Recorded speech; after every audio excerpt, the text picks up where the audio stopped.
Hi everyone, today I'll show you a lifestyle video featuring my pantry. And these are my cupboards. And I have to maximize the little space I have. Organization is the key. I'll start with the space under the oven. As you can see, it has no built-in shelvings because of the wires from the microwave and oven.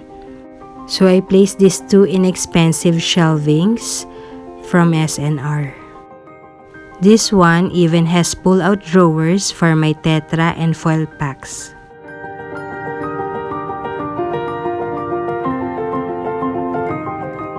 Upper part holds my white IKEA boxes.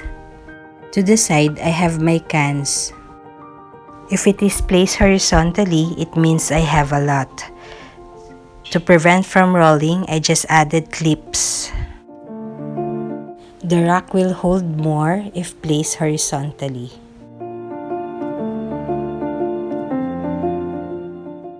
The middle holds my unopened stocks. And I have my checklist posted to the cabinet doors. This one shows what's inside my IKEA boxes. The upper part holds our paper products. These are the products that I need to use ASAP, so either they are near expiry or my first time using them. To hold more products, I use a rack to elevate some of the items. This system makes it easy for me.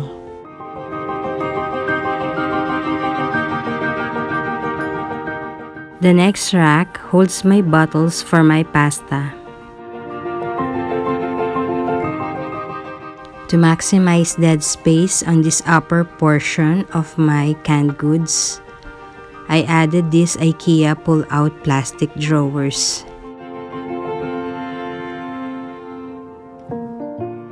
I opted for this pull-out so I can have access even to the back area of the cabinet. I don't usually stack up on canned goods as I usually cook, but it's really nice to have. I fill in every space available.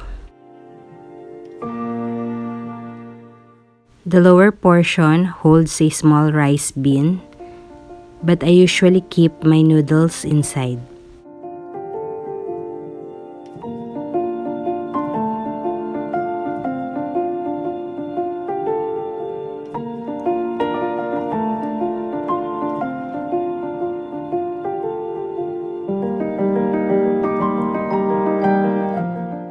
Again, my IKEA plastic drawers to maximize dead space.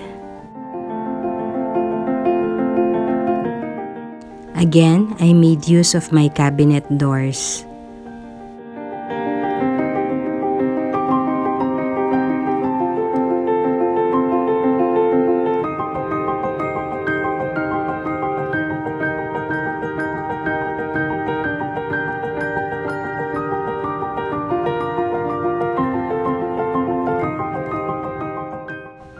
These are leftover scrapbook decors.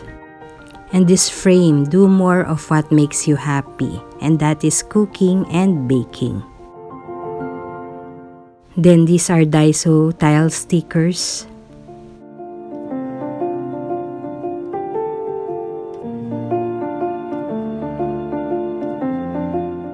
Commando hooks to hold my pen. Checklist from the SM stationery department. I showed you a while ago how I use this. And then I have the weekly plan.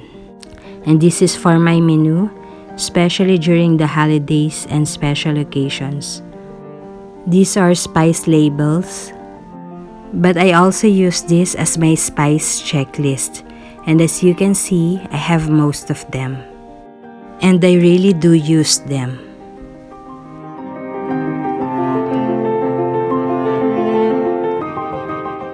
This also holds my chalk and sticker labels.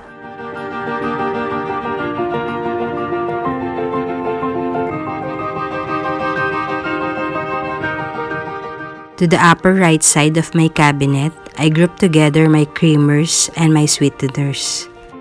I just corralled similar things together. For the second layer, it's snacks and chips.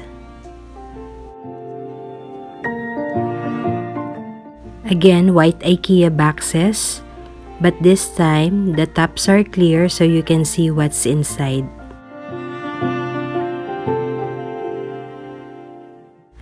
Then I have here my IKEA canisters for my cereals. Then this tissue box holds my kitchen gloves.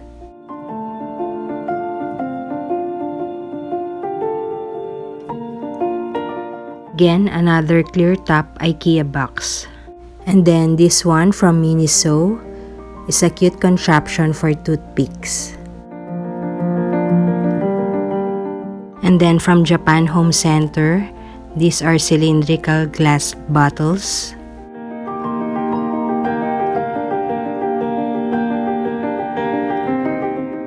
I just labeled them on top with scrapbook materials. And every bottle has its own spoon from Miniso.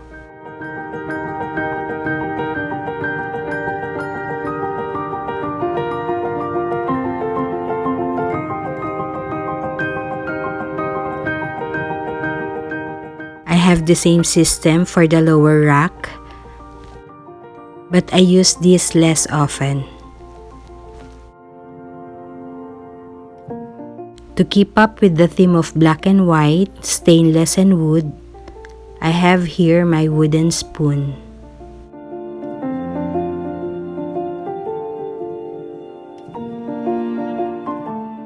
And for the sugars, I have this.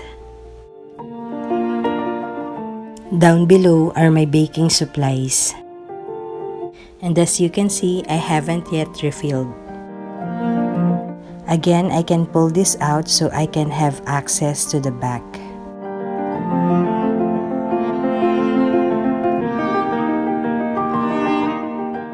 These are Sistema from True Value.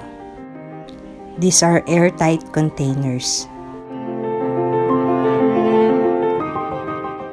And the measuring cup is included.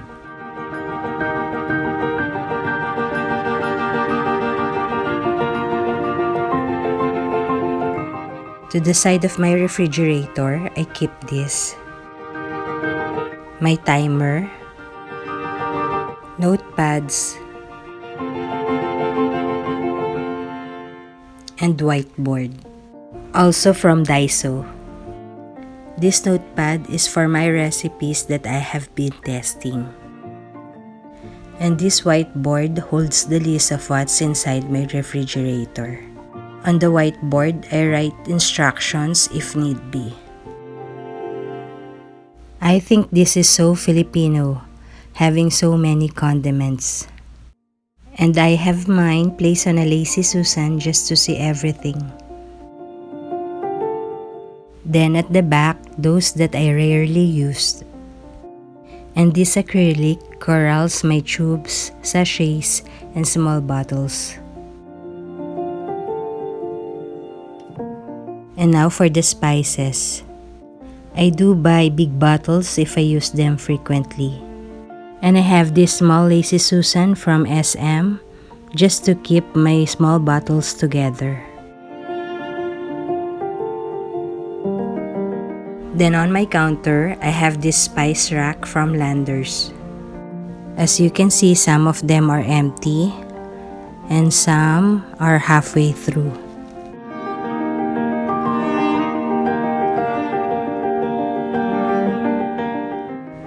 Then these bottles are not airtight, that is why I don't keep any powder form. So these are sesame seeds, whole black peppers, and star anise. I have here my mason jars for my herbal add-ons.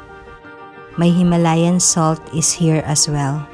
I have my silimarin, serpentina, mangosteen powder, lemongrass, and moringa powder. I add this to our food for additional fiber and nutrients. And this is the proximity to my cooking space.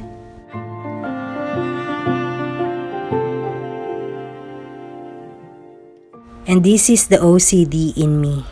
Thank you for watching. Like and subscribe.